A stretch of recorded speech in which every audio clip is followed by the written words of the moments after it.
No one is above the law. No one is above the law. Nobody is above the law. No one is above the law. No one is above the law. Nobody is above the law. No one is above the law. No one is above the law. No one is above the law. No one is above the law. No one is above the law. No one is above the law, except by pardoning his son Hunter, not merely for a single crime, but for all actual or potential crimes he may or may not have created over an 11 years period, Joe Biden has made clear that some people are, in fact, above the law.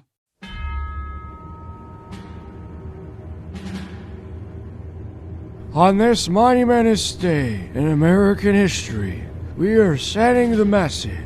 Under the Biden administration, nobody is above the law. Who's that crackhead? Oh, that's nobody. No one's above the law.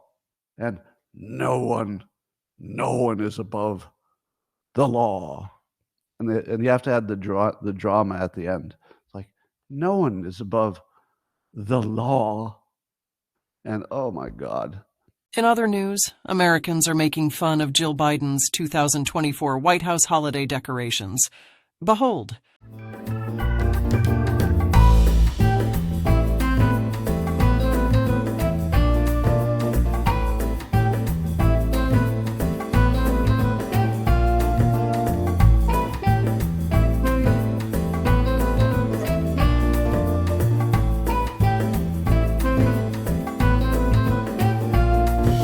Dr. Ali Louks, a scholar at the University of Cambridge, has recently completed her PhD with a thesis titled Olfactory Ethics, The Politics of Smell in Modern and Contemporary Prose. Her work explores how the discourse on smell within literature plays a role in structuring social hierarchies related to class, gender, race, and other power structures. Specifically, her thesis investigates how olfactory prejudice is perpetuated through literary fiction, examining the effective nature of smell and its implications on social dynamics. Hoe Math summarized the doctor's PhD thesis by saying, her thesis statement is basically, if you say someone stinks, people like them less.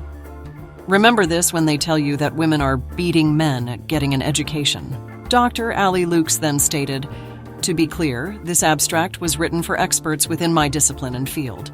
It was not written for a lay audience, and this is not how I would communicate my ideas to the average person. You stupid little peasants don't understand how and why people write smells into their fantasy novels? This thesis studies how literature registers the importance of olfactory discourse, the language of smell, and the olfactory imagination it creates in structuring our social world.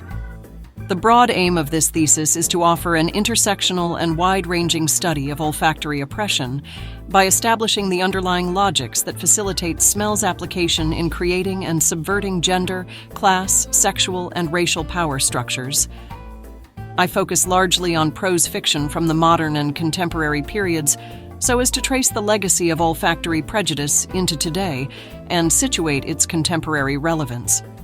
I suggest that smell very often invokes identity in a way that signifies an individual's worth and status in an inarguable manner that short-circuits conscious reflection.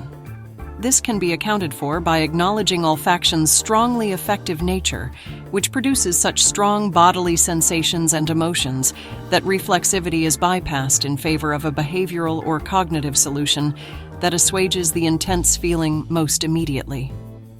Olfactory disgust, therefore, tends to result in rejection, while harmful forms of olfactory desire may result in sublimation or subjugation.